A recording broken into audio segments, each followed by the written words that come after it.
towering structure is your city's bulwark against the forces of crime and disorder.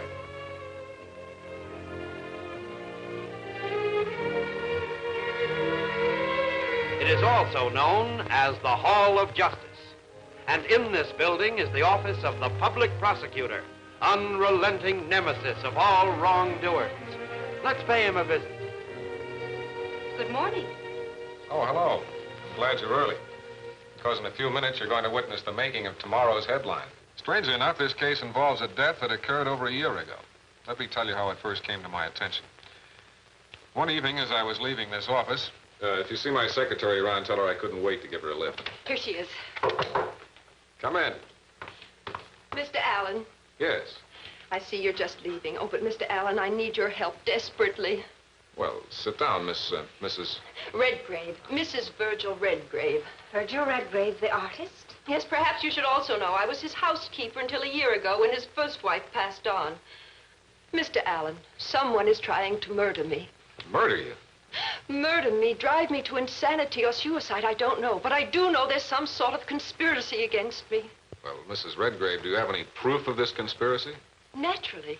Why, only last night I dozed off while reading, and before I knew it, the wind. It was blowing through my room. It blew the door open.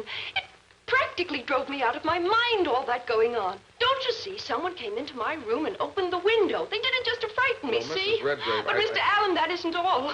There was the flower pot. Just as I left for the market yesterday, a flower pot fell and missed me by just that much. And the day before that, there was the cellar step. And, oh, yes, I mustn't forget the time I was driving along Eagle Highway, and my brakes gave out, and there I was. Well, Mrs. Redgrave, have you considered that these might be just a series of coincidences? No, Mr. Allen, the whole thing's a plot against my life. Well, is there anyone in particular that you suspect? I suspect them all in that house. My niece Mildred and her husband, and oh yes, my husband too. I suspect them all. You better sit down. Mrs. Redgrave's mass suspicions of everybody certainly didn't lend much conviction to her story. After all, the whole household couldn't go around throwing flower pots. I dismissed her as gently as I could, both from my office and my mind. But it didn't do him any good. No. 2 days later, Mrs. Redgrave called up and insisted on seeing me at once. Evans and I were admitted by her niece, Mildred Fuller, and taken to Amy's bedroom.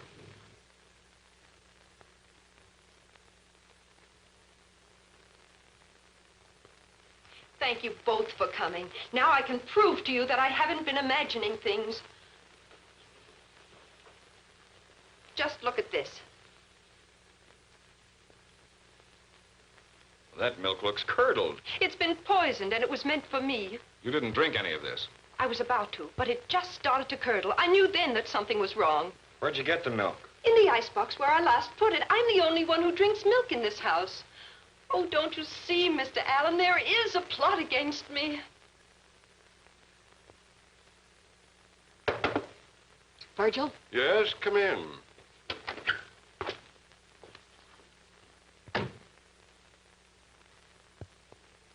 Virgil, you might be interested in knowing that your loving wife has invited the police here. If Amy feels she has business with the police, Mildred, that's entirely her affair. Amy's afraid, if you ask me. Now, what should Amy be afraid of? Afraid of dying. Dying the same way she did. What do you know of Christabel's death? Why, nothing. Nothing. Ever since the day Christabel was cremated, I felt you've known something, you and your husband both.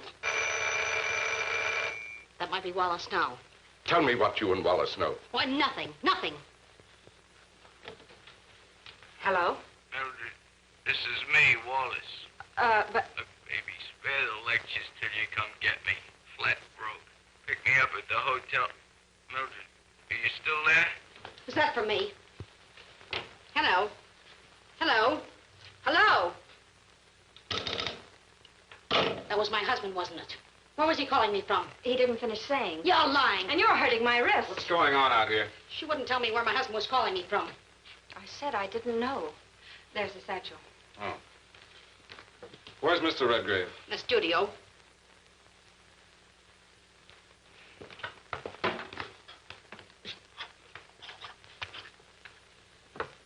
Oh, just a moment, Mr. Redgrave.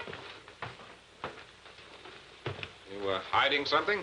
I was just putting away a jar. Excuse me. It's a Special formula of mine. I use it to heighten the color values in my canvases. That's strong. Strong enough, I'd say, to curdle milk. You don't mind if we take it along? Why, no. Have it analyzed along with the milk. All right. There's a jar in the satchel. She's interesting, isn't she? Yes. That's Christabel, my husband's first wife. And look how versatile Christabel was. First, Christabel the mother. Then Christabel the musician. And oh yes, Christabel the telegrapher. Telegraphy was Christabel's favorite hobby. Wasn't she a woman of magnificent accomplishments, Mr. Allen? Mrs. Redgrave, you've been under a tremendous strain. Why don't you try to get some sleep? Yes. Perhaps I'll even dream of Christabel. Lieutenant Evans and I went directly to the lab. Redgrave's formula, we found out, was a deadly poison. And the same poison was also found in the milk. But everyone in the house had access to the poison, so it didn't prove very much. However, I did a little research into Christabel Redgrave's death. Got quite a play in the local papers. This is what I found out.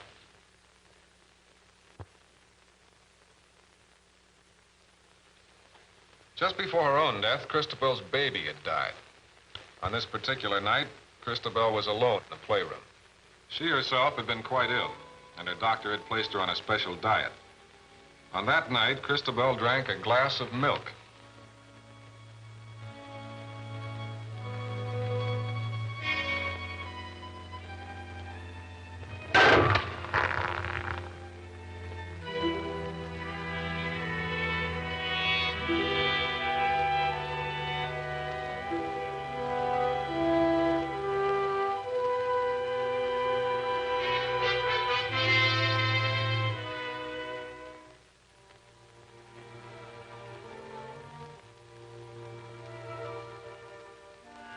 The doctor examined her and declared that Christabel's death was caused by heart failure, brought on by grief. The name of that doctor was Wallace Fuller, Mildred's husband. The day after Christabel Redgrave's body was cremated, Wallace Fuller resigned from the medical profession. Just why he resigned, I'm not sure. But I do know that I now have a murder on my hands, the murder of Christabel Redgrave. We're all going out to the Redgrave estate now. Exactly what we'll find, I'm not sure. But you'd better come along anyway. Miss Fuller, we've come to look around. Well, of course. Come in. What is this, a charge of the Light Brigade?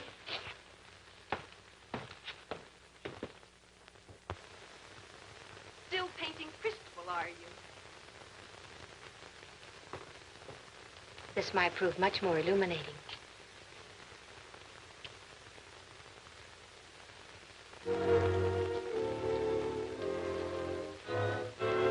There's your immortal Christabel. Now look at her.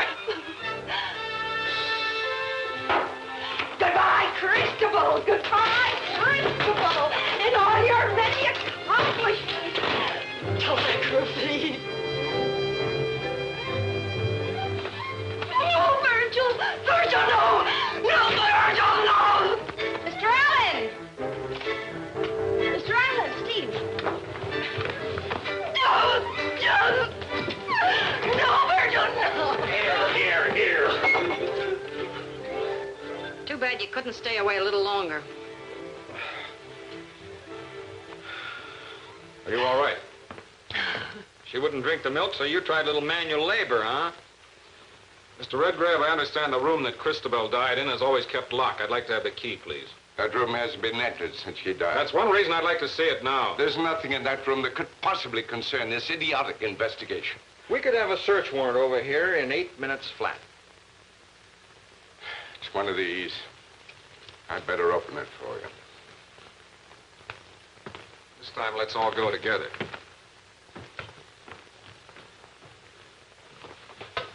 Thank you very much, Mr. Redgrave. That'll be all for the present.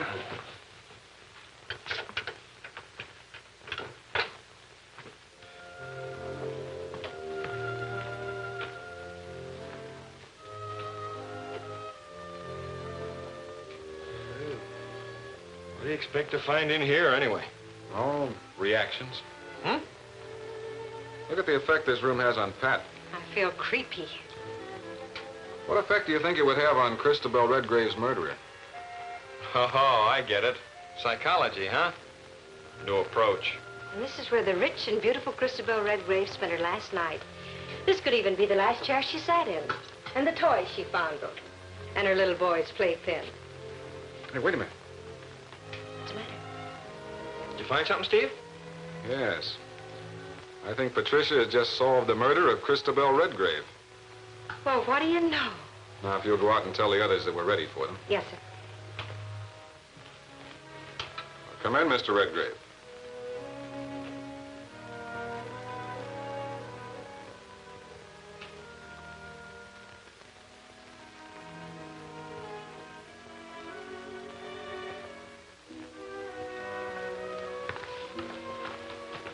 Is this little reunion necessary? Oh, I won't keep you very long. But don't count on it. Do you mind? No. What the devil's this all about anyway? I think it's about time we found out what's been going on here. Well, as you know, I was called to this house by Mrs. Redgrave. But what started out to be the case of a frightened woman has turned into an investigation of murder. Murder? Is that surprising to you two? I think we've all surmised that Christabel's death wasn't a natural one. Wallace, be quiet. And by the same token, you all had something to gain by Christabel's death. You inherited a fortune, you married a millionaire, and you two now have a wealthy aunt. Christabel was murdered for one of those reasons. Let's start with you, Mrs. Redgrave. Me? Why, you can't suspect me. Can't we, Aunt Amy? Why start with me? Find the person who poisoned my milk, why don't you? I believe I have, Mrs. Redgrave. You poisoned it yourself. How preposterous. Why should I? It was your only way of finally convincing me of your so-called danger in this house. You did it to bring me here. Very well, so it's true. But how about the open window in my bedroom? How about the falling flower pot? How about the broken cellar step and the defective brakes on my car? Did I invent those situations, too? I don't know. Perhaps they just happened, as accidents will. But what made them seem like a plot against your life, Mrs. Redgrave, could very easily be the workings of a guilty conscience. Well, if it's a guilty conscience you're seeking, look around you. Yes, just look around you. Search her conscience, why don't you? Or his. And his. Yes, and his. Why does he go on painting her portrait like a madman day after day after day? Is he trying to bring back to life the woman he loved? Or the woman he murdered? Oh, Amy, quit it. We've had enough of your nonsense. Not quite enough, Dr. Fuller. Mrs. Redgrave is right. There are a lot of guilty consciences around here.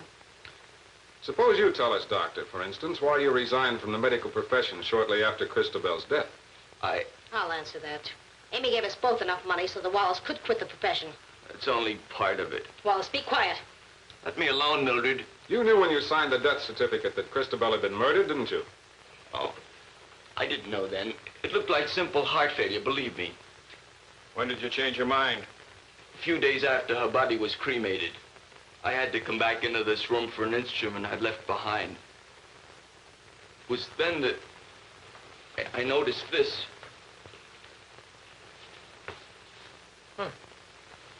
Part of the carpet's eaten away.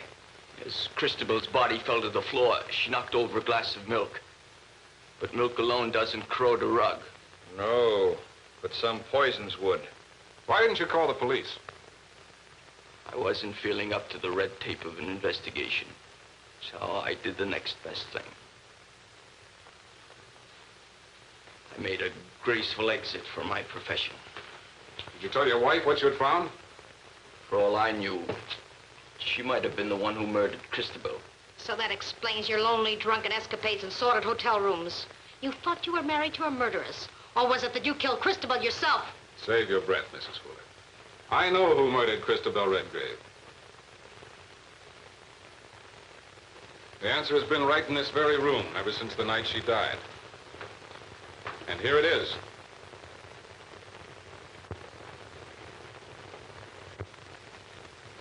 On the night Christabel died, she sat in this chair by the playpen. Someone brought her a glass of milk, poisoned milk. That someone could have been you, her housekeeper, you, her husband, you, her doctor, or you, her housekeeper's niece.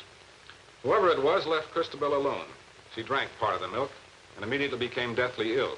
She knew she had been poisoned. She also knew who did it. Now, we're all aware that Christabel had a hobby, telegraphy. Her one chance to avenge her death in the few seconds she had left was to spell out her murderer's name, using the beads on the playpen as her telegraph.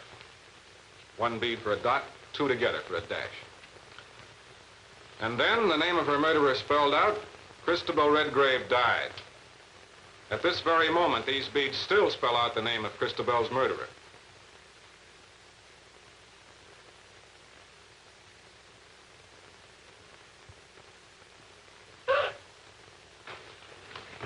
Oh, no, you don't. Let me go! Let me go! Oh, you should have let me take it. I paid enough for killing Christabel already. Oh,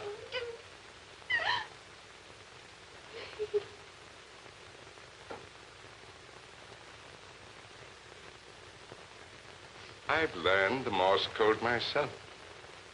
These beads spell nothing. Yes, Mr. Redgrave. I know. In a word provided by Lieutenant Evans, psychology. It's a useful weapon when your public prosecutor finds himself out on a limb. Come back and visit us again soon. We'll try to close another case for you.